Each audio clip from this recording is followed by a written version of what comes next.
Hola. Hola. Not a Wiedersehen. A Wiedersehen's good luck. Goodbye, yes. Good luck. Bonjour.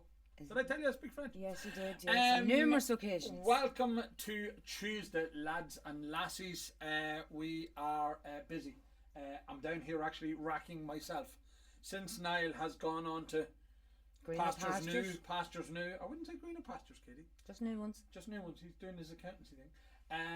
I'm down here racking myself and Shireen's down here racking the shelves. You just don't realise, Shireen's just talking about it, how much work is involved. We reckon how many times a bottle is handled, coming in, to being processed, to being photographed, and then to be down here. We reckon it's about an hour and 15, hour and 20 per bottle. Yeah, definitely. And we are heading in excess of 1,600 lots for this month's auction. There'll be more. It could be potentially more. It could be our biggest ever auction. Cool. Today I'm going to talk about Teelings, and the reason being is because there's so many there. I don't think I've ever seen as many legacy Teelings in my life. As everybody knows, I'm a massive Teeling fan, but some of these bottles I don't even have, and it was a guy who's just moving on a lot of his bottles. He made a decision that he wasn't going to keep any bottles over 25 years old. There's a decision to make. But we're seeing that a lot and more. People are sort of liquidating their lower valued, I think is the best way to do it, and then building a more valued collection because of a couple of things. The real estate, the amount of shelf space that bottles take up. And then they'll go and they'll spend that money on one or two bottles, and it sort of gives them the same value of collection but in a lot less real estate, because obviously that's the challenge with whiskey. And maybe there might be pressure at home from, because wives are like that, they're always you've given me whiskey, not a bottle of whiskey, Raven. Actually, you never did that. You couldn't give a shit. As long as you can buy handbags and shoes, you don't care. Exactly. Simple logic. Yeah. That's the key, lads. Let them buy handbags and shoes all they want, and then you can never get any criticism.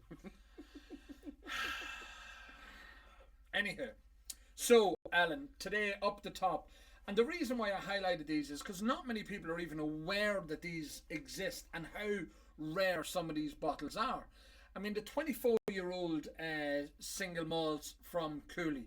So these brands that you see here under the TWC is the Teeling Whiskey Company, and that was them before they give the modern branding that we see now on the modern bottles. But TWC was their first incarnation when they had sold Cooley, and they were using sort of stocks that they had bought over the years to do these things, to build the Teeling brand, to see was it there probably initially, and then ultimately to drive it on some more.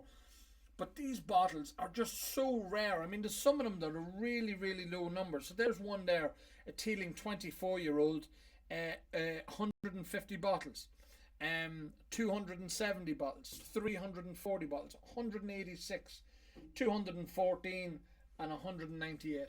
And again, the infrastructure that Teelings had built up over the years, the friends, the colleagues that they'd built up over the years, allowed them to do these things. So a lot of these were done for, brands that we don't see here in Ireland. And again, that's one of the things about Teeling, is their footprint is big in Ireland, but it's nothing compared to what it is in Eastern Europe.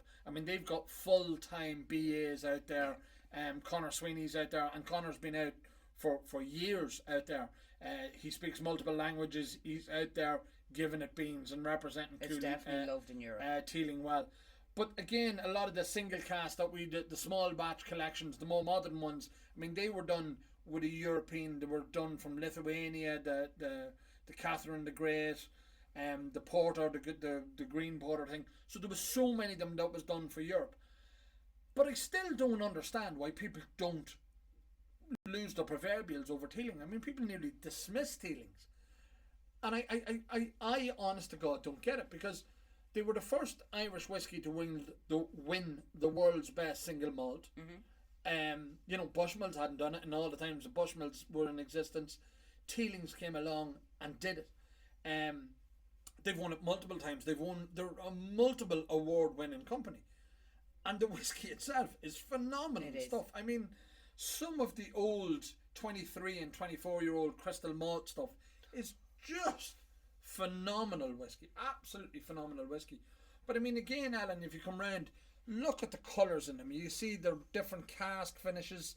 The great thing about Teeling, you can always find out what were the casks. Again, so look at the colour of that 23-year-old. I mean, it's just like dirty colour. Not dirty as in dirty. D-U-R-T-Y. It's an Irish term. But then you've got the rum cask finishes. That one there was done for Aquavita in, I think they're in Sweden or one of the Scandinavian countries.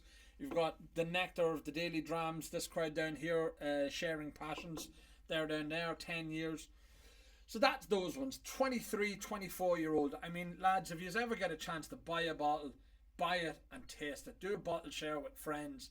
It is phenomenal whiskey. But also the things that they've done is down here, and again, nobody knows about them.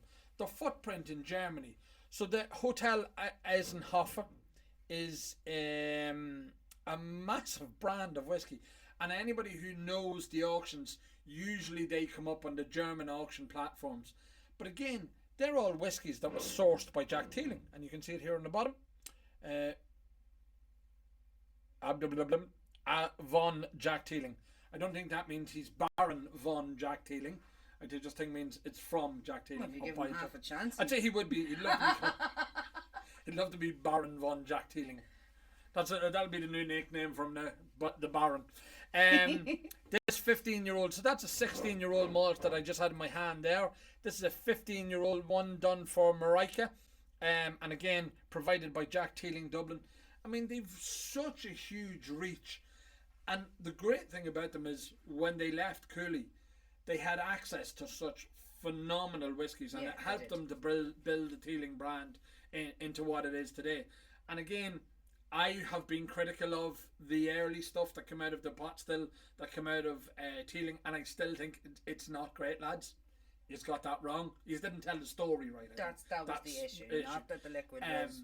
It was just too young. It was what it was. Why did they release it when they didn't need to? Oh, we want to be the first distillery in 125 But years. if they had done that and said, it is a journey that we're going to take you on from 3-year-old, and every year will be a new release, and you'll see the change in its length in the barrel. But the thing about it is they weren't under any pressure. Nobody was even at the races in Dublin. Doesn't matter. DLD or anything like that. They could have held it for another year. So Jack, Baron von Teeling should have been listening to them. But these ones here now, this here is, they've changed the presentation. So they went from these squat bottles that were fairly innocuous, very rarely came in a presentation box, only the 21 came out, to this. No, to that. To that. They're gorgeous. I think they're probably one of the most impressive presentations out there at the price point. Yeah. It really is impressive. That decanter, that's the Jim Barry one, Katie. Yeah, that's the, the 17-year-old. Yeah, absolutely phenomenal whiskey. Anybody who gets a chance to taste that. That is a whopper of a whiskey, an absolute whopper. Jim Barry. Australia, wasn't it? It is Australia. Yeah. It's a Shiraz, Australian Shiraz wine cask that was put into 17-year-old single malt. They're phenomenal whiskies. Beside that, you have one of these distillery from the Teeling Distillery in Dublin, where you actually fill your own. So this, you can see the new distillery, Newmarket in Dublin, and that's in 1996 and bottled in 2021. They are phenomenal, and we've a lot of them in this month's auctions as well.